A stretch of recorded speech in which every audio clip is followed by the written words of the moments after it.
Una pregunta, chicas. ¿Ustedes saben de Bitcoin? Acá, señor. Señor. ¿Eh? Tengo una pregunta. ¿Aceptás Bitcoin? ¿Cómo? ¿Aceptás Bitcoin? ¿Qué es eso? ¿A mí de qué me sirve? En suponer, hacémela bien criolla. Esta es una forma de enviar valor entre celular. No está controlada por un gobierno o una empresa. ¿A cómo está el país? Sí. Desde ya te agradezco, mi negro, porque hoy te digo, si hay un besito, es para comer. ¿Verdad hoy? O sea, ¿se puede comprobar eso o una idea, una locura, digamos, desde alguien que se le ocurre decir que esto vale tanto?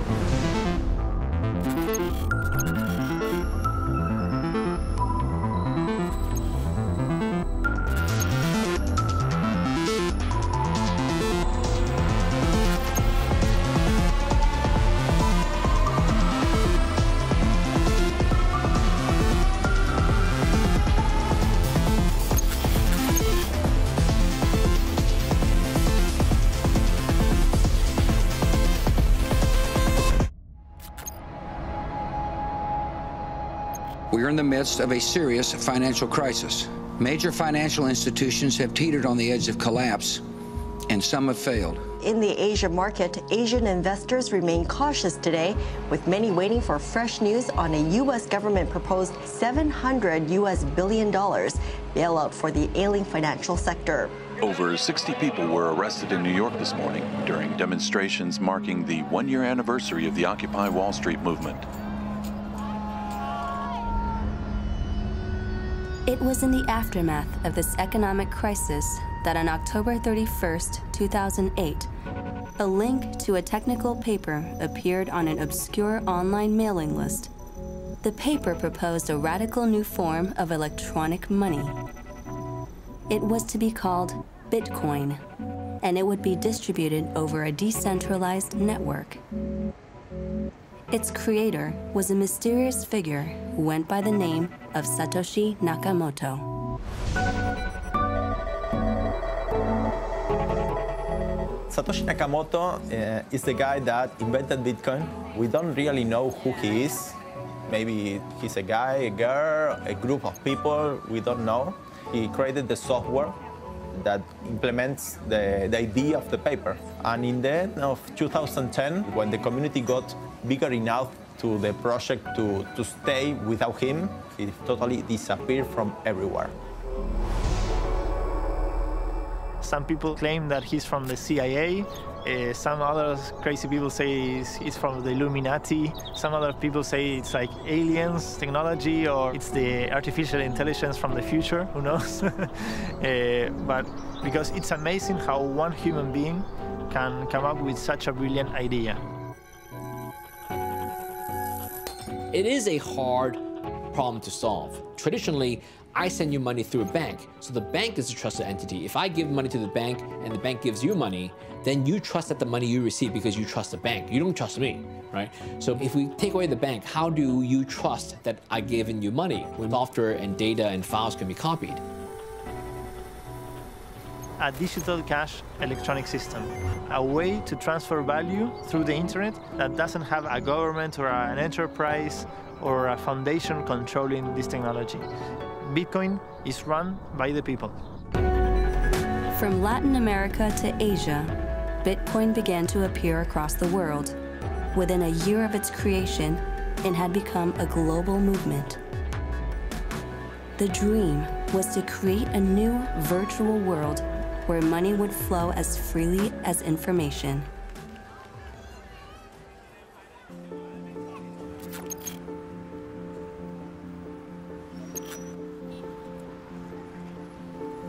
I 曾经是一名程序员。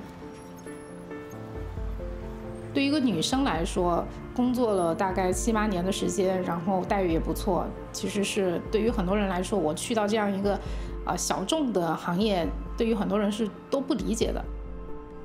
整个中国吧，都认为比特币是一个传销骗局的这样一个印象。我记得2013年是非常的重的，所以当时我离职的时候，我都不敢告诉我的朋友还有同事，我是去到了比特币的行业。我其实是在2009年的时候就帮助华为做了第一个内部的社交平台。那个时候的目的就是想要去打破这样一个华为内部的信息传播的这种层级模式。所以我自己通过这样一个项目，我发现社交的能量可以改变非常非常多的一些信息传播的模式，同来也会带来非常大的巨变。直到在2013年的大概11月份的时候，比特币的价格在中国已经达到了8000元人民币的一个高峰点。这个东西就算是一个骗局，为什么会有这么大的爆发力？我其实是当时呢，我就找到了我的另外一个同事，他就跟我大概的从比特币它本身的节点的模式做了一些介绍。我觉得是一个非常非常有意思的创新。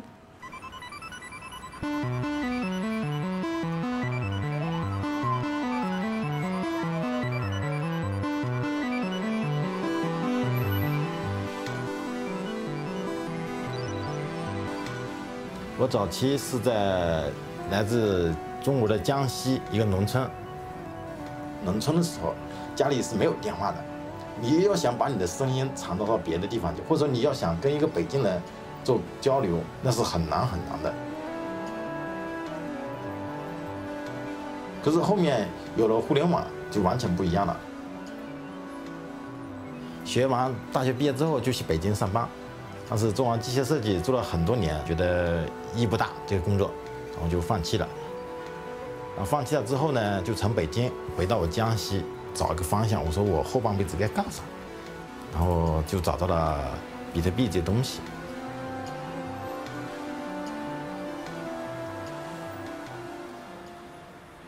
数字货币和区块链这些东西，并不是现有的一些，它可能都是一些代码、一些理念啊。然后你需要用各门的知识，比如经济学的知识，还有政治学的知识，去填充整个系统。我讲一个故事，在古代的欧洲，如果一个人要给另外一个人寄一个东西，但是这个寄的过程他不想让邮递员偷看，他怎么操作呢？他首先拿一个箱子，把这个东西放到箱子里面去，然后挂一把锁，寄给另外一个人。这个因为有锁，所以这个邮递员是偷看不了的，因为锁住了。当这个人收到这个箱子的时候，他也打不开，因为他没有钥匙。他怎么办呢？他在这个箱子上再挂一把锁，然后叫邮递员寄回给这个人。当寄回这个人拿了之后，他用他的钥匙把他挂的那把锁解开，然后再让邮递员把这个箱子寄给这边这个人。OK， 这个人因为他有钥匙，所以他能打开。整个过程是完全的加密的，不会有任何人看到。这就是加密通信。Bitcoin took this idea of encrypted communication and combined it with an electronic accounting book. This digital ledger is distributed to all the computers connected to the Bitcoin network. The system was designed so that any new transactions of Bitcoin needed first to be verified by a large amount of computing power. This process is known as mining.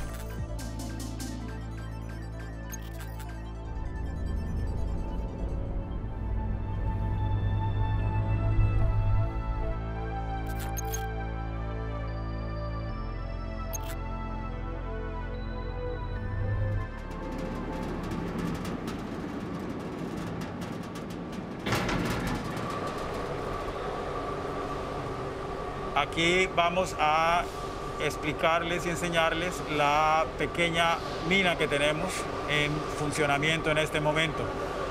Nos van a seguir para darles la explicación. Tenemos seguridad por razones de gobierno que no es permitido minar. El ruido de las máquinas es muy alto y el calor es muy alto.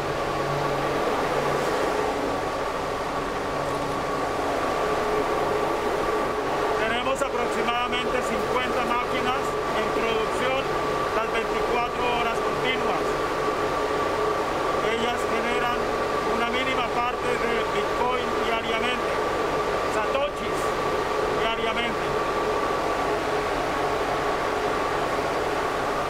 son las máquinas. Estos ventiladores disipan el calor. Son equipos muy costosos y no se puede perder dinero fácilmente. Yo nunca compré un Bitcoin como tal. Los que tengo han sido minados con la minería. Pues por recomendación y porque explicó un amigo, me enseñó cómo funcionaba el mundo del Bitcoin, yo no creía que una máquina fabricara dinero, por decirlo así. Me llamó la atención y me metí en el juego del Bitcoin. Y pues han sido momentos de mucha alegría, como han sido momentos de tristeza, porque la volatilidad del precio. Bitcoin captured the imagination of people around the world and is now reaching even the remotest of places. La Bitcoinera is this beautiful band. We are spreading the word of Satoshi all around Argentina. Going to small towns and cities. Some people have said, oh, you're like an evangelist. I like the term because I looked it up. Evangelist is like the one that brings the good news. ¿Sabe lo que yo ruego? Que haya una luz. Bueno. Y que recuperen un poco eso, todo eso que se han robado, quieto. Lo que yo te vengo a contar es este dinero de internet que no depende de ningún gobierno ni de ninguna empresa en particular. Mira, yo te voy a mostrar, yo tengo una billetera en mi celular, entonces yo ya tengo Bitcoin, te quiero mandar a vos. ¿Querés que hagamos un cambio? O sea, vos me das 10 pesos y yo te doy Bitcoin, te mando Bitcoin a tu celular. Dale. ¿Lo hacemos? Dale. Bueno, entonces vamos a hacer lo siguiente. Y busques una billetera de Bitcoin. A ver, te aparece con mi wallet, BTC, dale. ¿Este? Sí, eso. Bueno, ahora ponerle una contraseña larga que vos solo sepas para poder enviar y gastar los bitcoins. Vamos a hacer este cambio. ¿Cuánto querés cambiar? Los 50 pesos. Bueno, dale. Vamos a hacer 100 pesos. Voy a prender el simbolito de código de barras. ¿Está bien? Yo ya sé tu dirección. Fíjate si compara, ¿no? Y ahí dice cantidad en Bitcoin. Yo ahora te voy a mandar en $3.30, que son 100 pesos. Entonces pongo enviar, ¿está bien? Transacción enviada. Yo eso lo puedo consultar en el libro contable de Bitcoin en internet. Entonces queda un registro. Sí, hay un libro contable de acceso público que se llama la blockchain. Entonces, ahora si vas a la parte donde dice balance, vas a ver que tenés 0 Bitcoin confirmados, auditados por la red, pero tenés entrando 0.30513. Ajá, y pasa. Esa transacción ahora está en un limbo esperando a ser auditada por un minero. ¿Está bien? Exactamente. Está esperando. Computers plugged into the Bitcoin network compete with each other to answer highly complex cryptographic puzzles. Whichever miner does the most work to help solve these puzzles has their block of transactions added to the ledger. Each block itself contains a reference to the blocks which came before it, creating an immutable log of accounts, or blockchain. This system ensures transactions cannot be altered or copied. The miners who do the most work are rewarded with new Bitcoins.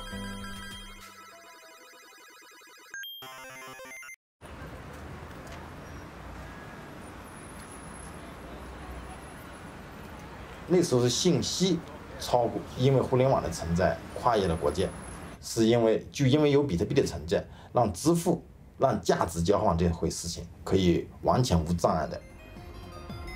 Bitcoin unleashed the possibility of global trade, free from regulation, censorship, and legal restrictions. But if this libertarian dream was to become a reality, people needed to be able to easily exchange their existing cash for this new virtual money. The virtual currency Bitcoin took another blow today. Close to 1 million Bitcoins have disappeared.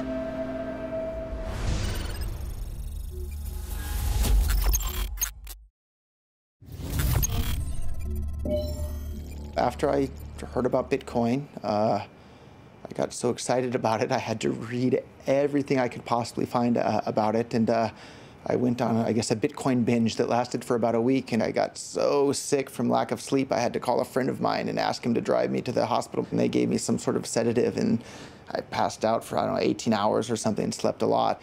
And the next step was to start investing in any sort of business I could find to make Bitcoin easier for people to use around the world.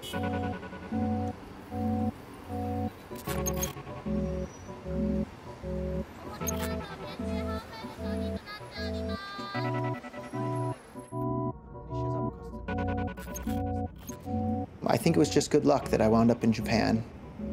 I needed a way to sponsor my visa, so I had an office selling memory parts. And so I told everybody at the office, no more memory, we're focusing on Bitcoin now.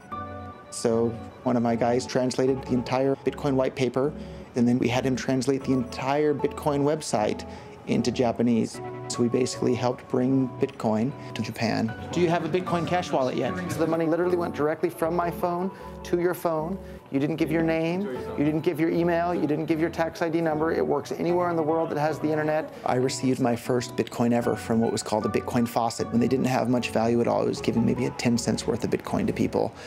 And it was just so exciting. I got tingles all over my body seeing how this worked, and I want everybody to be able to experience that. So anytime I meet somebody now, I help them set up a Bitcoin wallet, and I send them some Bitcoin. You're going to change your mind on the Bitcoin Cash wallet. I'll be right here.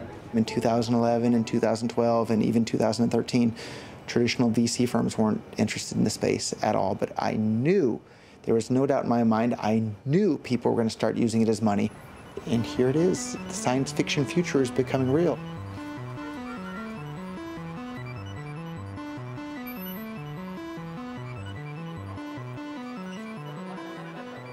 I just came here for pizza day, so I wanted to enjoy, Belgian beer and a little bit of pizza. Pizza day is the first recorded Bitcoin payment in the history. So in 2010, 10,000 BTC was paid for two pizza. That only was about $40. But now, if you think about it, it's a lot more money now.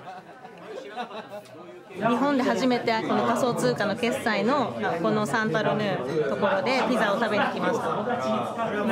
日本ではビットコインコミュニティが毎週1回、ミートアップをしています。ビットコイナーのコミュニティがとっても熱いし、とても広いです。はい、ピザです。はい、ありがとうございます。日本の未来はあんまり明るくなくて、何か新しいものにすがりたかったんじゃないかなって金のために金のために日本人は意外にギャンブル好きなので、意外に投機的な意味で始めてる人も多いんじゃないかなと思います。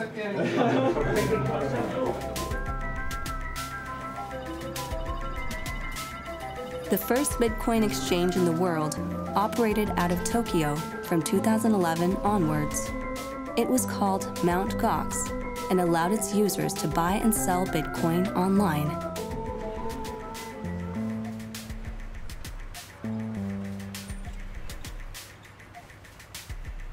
This is the Cross office building in Shibuya, which was the headquarters of Mt. Gox. At the time, it was one of the biggest Bitcoin exchanges, and for a few years before that, it was probably the only Bitcoin exchange. So the name Mt. Gox, which is kind of a funny-sounding name for a financial company, comes from a trading card and role-playing game called Magic the Gathering Online Exchange, and it first started to trade cards for these role-playing games. And its original owner, Jed McCaleb, had turned it into a Bitcoin exchange, where he would exchange dollars for Bitcoins, which was a radical idea at the time. As the demand for Bitcoin grew, Mt. Gox became the go-to web exchange for trading. By 2013, it was handling 70% of all Bitcoin transactions worldwide. I moved to Japan in 2009 as part of my work. I'm a software engineer by trade. I didn't get into Bitcoin really early like some other people did, but I gave it a shot at trying some day trading and whatnot and speculating on the price, and I did awfully. So I kind of put that down, but I left my money still sitting in Mt. Gox. February 2014. Mt. Gox announced they are suspending all dollar and Bitcoin withdrawals from their exchange. Panicked customers make their way to Japan, hoping to confront the CEO, an elusive Frenchman called Marc Carpelez. Do you still have everyone's Bitcoins? Do you still have everyone's Bitcoins? I'm not touching you. I haven't touched you.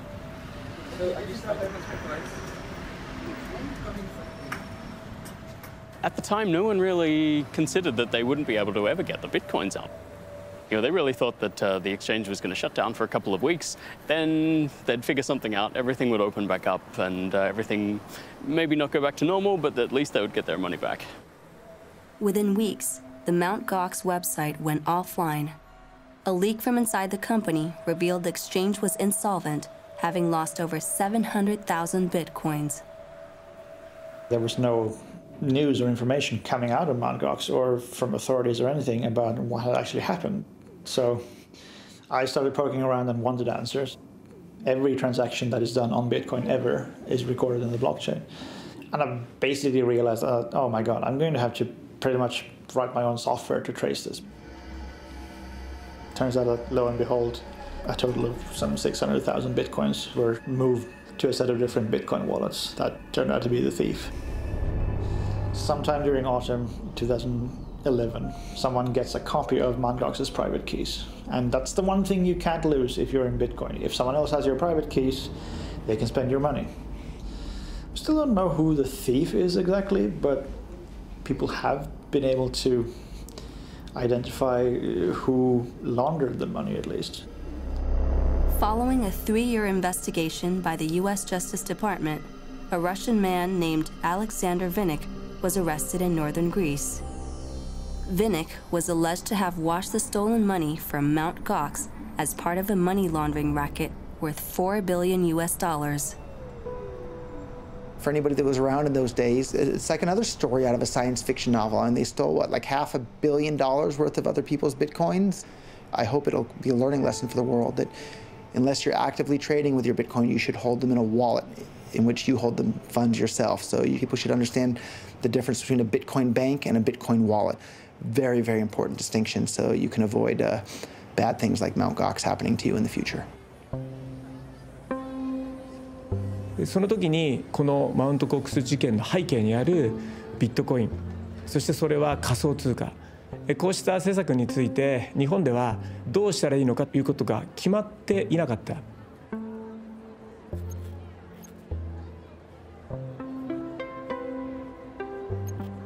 最初にやったことは中身がよくわからないので、いろんな人に話を聞くこと、そして、見に行くことということを徹してやってました。このオフ会での、雰囲気および年齢構成ですけれども、高揚感です。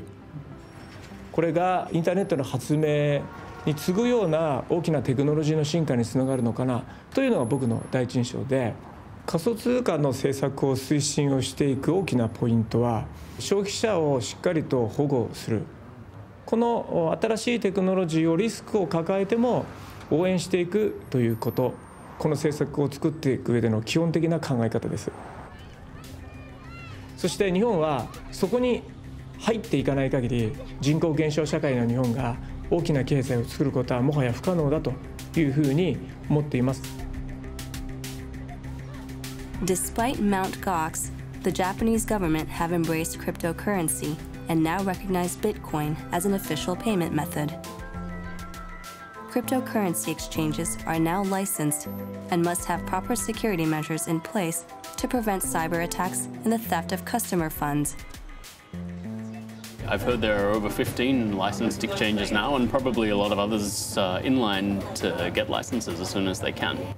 Stores, mainly restaurants, but all kinds of places can accept Bitcoin as payment quite freely. Japan's probably the blockchain and crypto capital of the world.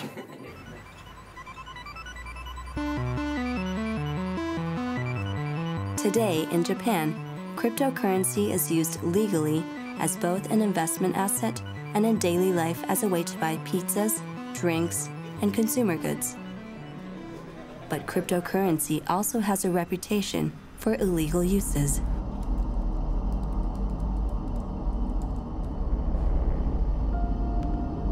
Right now, the regulation of virtual currency industry is still akin to a virtual Wild West.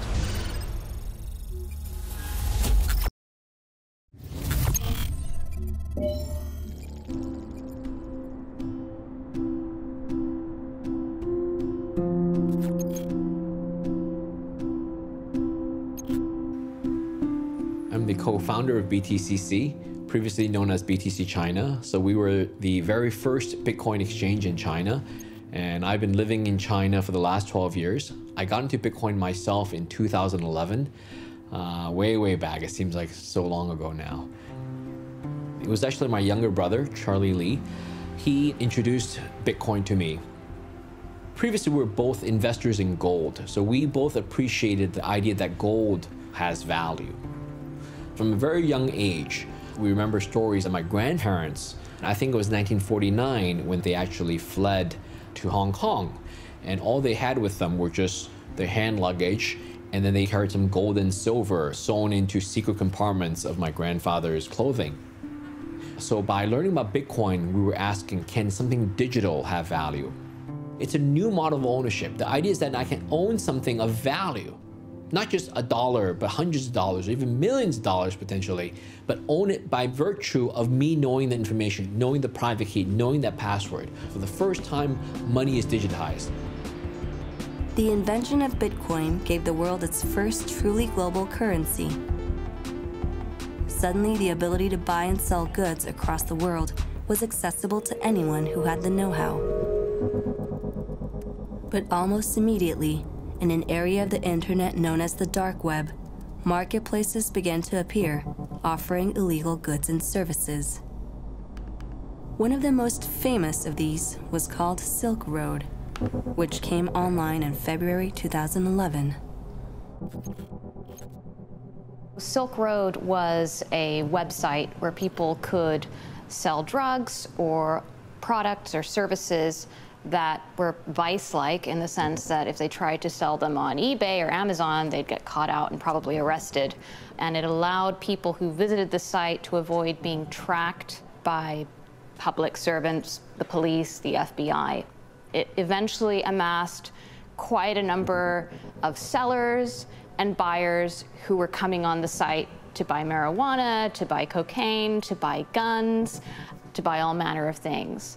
One of the things that people also really liked about it was the payment mechanism, which was using Bitcoin. Unlike a regular payment in a bank, once a Bitcoin payment is made, it's irreversible because there's no central authority to reverse a payment. There's no authority, no person, no system, no company, no exchange that will limit the amount of money sent on a blockchain, which is why Bitcoin got adoption in the so-called dark market. Silk Road was run by a mysterious figure who went by the online pseudonym Dread Pirate Roberts. In less than 2 years, it racked up $1.2 billion in sales of illicit goods. In October 2013, it all came to an end. After a massive manhunt by the FBI and the CIA, a 29-year-old American man called Ross Ulbricht was sentenced to life in prison without the possibility of parole.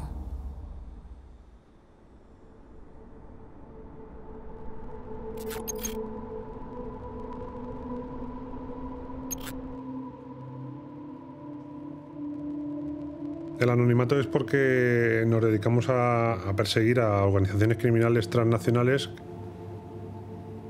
a grupo de personas que se dedica al tema de homicidios, a secuestros, a extorsiones. Nuestras investigaciones les hace bastante daño, dado que tocamos su economía. Bueno, nosotros recibimos un mail, un anónimo, en el que nos comunican que hay una serie de personas que ya habíamos estado investigando con fechas anteriores, en el que nos dicen que están ahora mismo utilizando las cuentas corrientes de una entidad bancaria para mandar grandes cantidades de dinero a Colombia. Establecimos las vigilancias y nos centramos en un único individuo. O sea, es una persona muy cauta a la hora de realizar sus desplazamientos. Utilizando siempre vehículos de alquiler. Aumentaba la velocidad hasta 200 km/h, como de pronto en una autovía te frenaba y se ponía a 50, con lo que, claro, todo el equipo de vigilancia que viene detrás es complicadísimo. Ya nosotros, la intuición es que nos dice que detrás de esto hay alguna organización criminal. Y concretamente, vinculada con Colombia, con algún narcotraficante. Grababa a los agentes que iban por detrás, tomaba matrículas de los coches que le iban siguiendo. ¿Esto es lo que nos hace? Pues paralizar las vigilancias, y solicitamos o hicimos las intervenciones telefónicas de este señor. Entonces este señor comienza a comentar telefónicamente que el mundo de los bitcoins, que es una maravilla por la dificultad que tiene en ser rastreado. Pues procedían a la compra de los bitcoins desde España, y acto seguido ese señor, cuando tenía sus monederos virtuales, tenía sus bitcoins, procedía a venderlos también por la web. Pero la cuenta donde tenían que ingresar los nuevos clientes el dinero era una cuenta que estaba en Colombia. Hemos concluido que al final habrán sido unos 10 millones de euros, que es lo que se han mandado a Colombia entre las tarjetas y los bitcoins. El sistema es fácil, hasta que ya procedimos a la detención de todos por el blanqueo. Yo puedo comprar un bitcoin en este momento y en 15 segundos lo estoy vendiendo en Colombia. O sea, le está dando celeridad, le está dando opacidad, y sobre todo le está dando... A nosotros nos produce una dificultad rastrear esas transacciones. Pillamos realmente muy poquitas transacciones, se pueden observar a través de la venta de Bitcoin.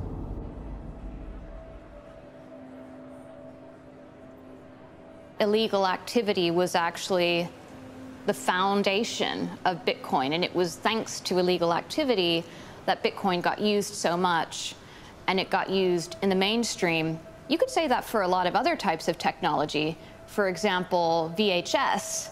Back in the 80s, apparently one of the very first use cases for VHS was porn.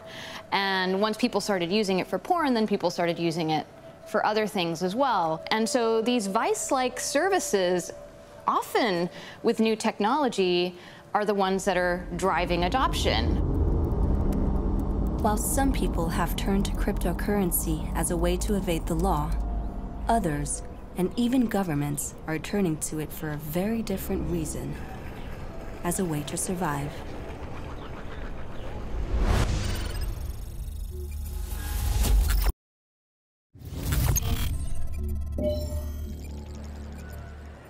The creation of cryptocurrencies such as Bitcoin gave people, for the first time in modern history, a large-scale alternative to existing monetary systems. The interest in Latin America was decisive.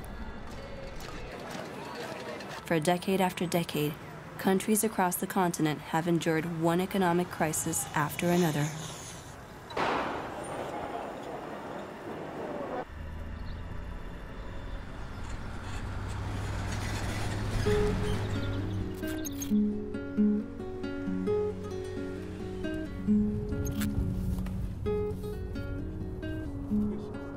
So I'm going to show you what we've done to our money throughout all history in Argentina. We've been through 5 different currencies.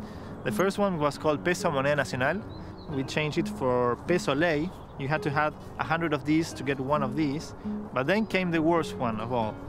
This lasted only for 2 years, and there were bills of 1 million pesos argentinos. So people were paying in like, how much is this? This is like 29,000, 20 billion, right?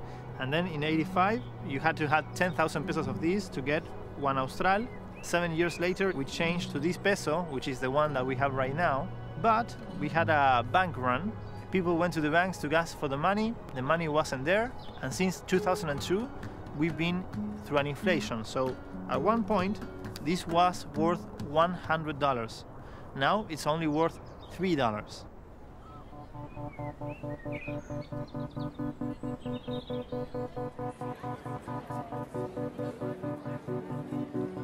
La inflación sigue alta, siempre venimos de crisis en crisis, siempre buscamos precios, estamos acostumbrados a todo, así que es más de lo mismo. pagamos el triple de gas, pagamos el triple de luz y bueno, expensas ni hablar. Hacemos estas compras, por ejemplo, acá en la feria para justamente organizarnos todas las semanas, economizar. Tiene 3 paquetes de espinaca a 30 pesos, que yo vi que la están vendiendo 15 el paquete. Vendo 20 y gasto 30 y también ponerle a veces me quedo debiendo, todo mucho más caro. La única forma quizá de paliarla hoy en día, para quien tiene que llevar la plata a la casa, pareciera ser que tiene que trabajar mucho. Sábados y domingos trabajo acá en la feria y después los días de lunes a viernes trabajo en un laboratorio como operario de elaboro medicamentos. Si hablamos de la dignidad de uno tendría que tener un tiempo para poder estudiar, tiempo para poder estar con mi hijo, tiempos de ocio, algo para tener una vida digna, ¿no? Pero hoy pareciera ser que eso lo tenés que dejar de lado. Y eso es lo que te da bronca, te indigna, te deprime, pero después vos tenés que levantarte igual después. Se necesita una respuesta. Se necesita una respuesta para que más que nada para tener por la dignidad de uno.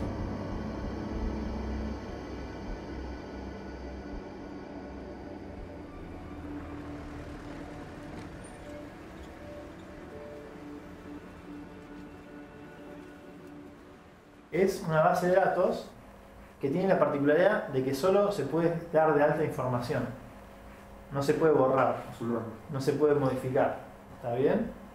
We are in a phase where people want to know all the technical details of how this technology works in order to trust the technology. ¿Ahí estamos bien? Sí, sí. Nosotros vamos a meternos más profundo en cómo funciona una blockchain. They want to know how to check the blockchain online. I mean, I want to know how a hash function works. They want to know how to follow a Bitcoin trail of where the Bitcoins go. Si es una transferencia, yo la tengo que blanquear. Está bueno porque yo podría llegar a exportar para otros países sin tener en cuenta muchos intermediarios y me beneficiaría a mí el trato directo y el pago directo con clientes de todo el mundo. En 20 años, la tecnología blockchain ganó. ¿Qué significa ganar y cómo ves la... I don't know if the benefits that you gain from a technology like a crypto coin are good enough to replace central banks. I still have those doubts.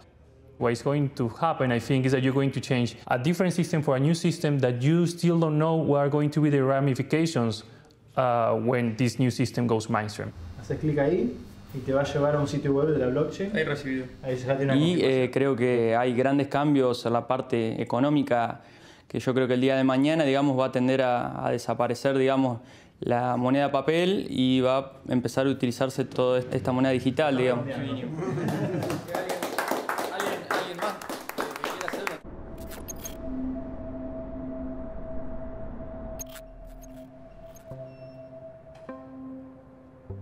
When you have a technology like Bitcoin that allows you to just be part of the international commerce system without knowing no one, just someone from the very poor province in the middle of the country with just access to internet, this guy maybe can develop software and sell it to Apple in the US and get paid in Bitcoin. Right now, the whole banking system, it's pretty expensive when you need to send money going from one country to the other. For example, if you want to send money from Argentina to Uruguay that are like 50 kilometers apart, the money needs to travel 20,000 kilometers because of the whole intermediaries that are in the middle. What we do is we take these Argentinian pesos, we convert them into Bitcoin, and in 1 hour or less, you got moved from local currency in Argentina to local currency to Uruguay. So it's a pretty good way to disintermediate all the banking system. You know? This is a painting from Elisa Insua, which is an Argentinian artist. So you can find like peppermint cans or things from the day-to-day activity, you know? Or even film from Kodak films. In every US dollar bill, it says, "In God we trust."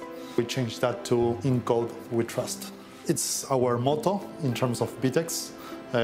We trust in code, we trust in math. So it's "In God we trust, in code we trust." We don't trust in God, we just trust in code.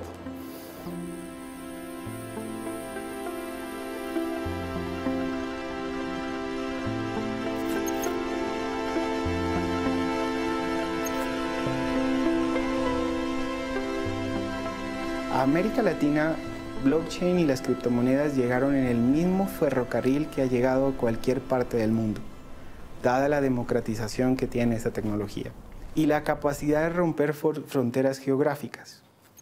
Sin embargo, cada una de las regiones ha recibido ese ferrocarril de manera diferente.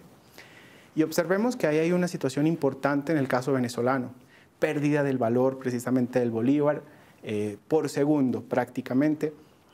Eso es una situación dramática para todos los ciudadanos y esto ha hecho que se han generado unos flujos y unas migraciones de personas para diferentes partes de Latinoamérica. Generará unos impactos importantes en términos económicos y sociales.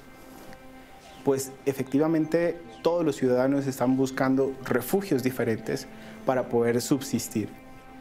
Y uno de ellos fue tratar de refugiarse en lo que es hoy en día las criptomonedas. Venezuela now has one of the most severe rates of hyperinflation ever recorded in history. It's estimated that every week the value of the local currency halves. In a bid to prevent wealth leaving the country, the government has imposed strict capital controls, restricting the exchange and transfer of the local currency, bolivars, into foreign currencies.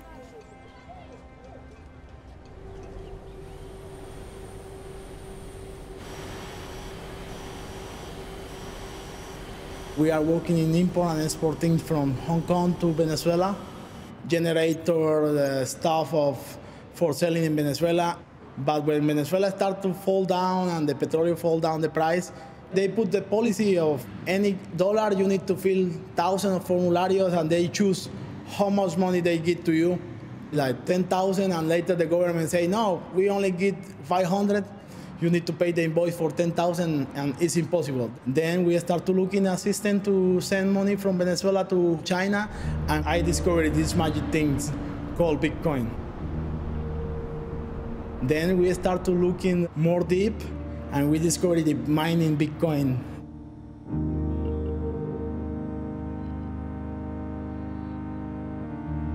Almost like 10,000 people are mining in Venezuela. And I hear rumors, they are bigger miner like 35,000, and I see family to have one miner to survive, because if you go to work in 1 month, you're gonna get $2. You're gonna mine in, even if it's all machine, you can get like 0.3 per day. This means the end of the month you can get 30, and you only have this miner in the house. And I am sure so many families survive thanks to the mining.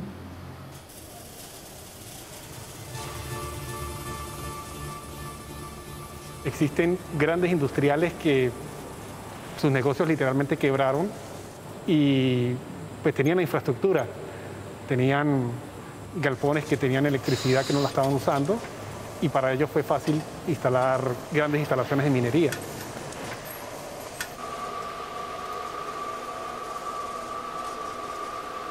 En Venezuela, un funcionario público, un policía o alguien del ejército se da cuenta que una persona está minando, no necesariamente lo mete preso, pero puede ser sujeto de extorsión, le pueden pedir dinero.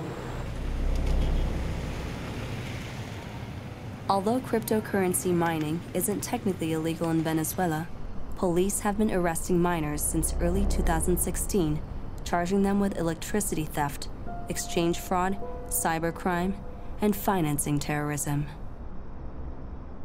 They identify pretty easily the houses that are consuming a lot of electricity, because Bitcoin miners do consume a lot of electricity. So police seize these mining operations, and the military and the police are starting to mine Bitcoin.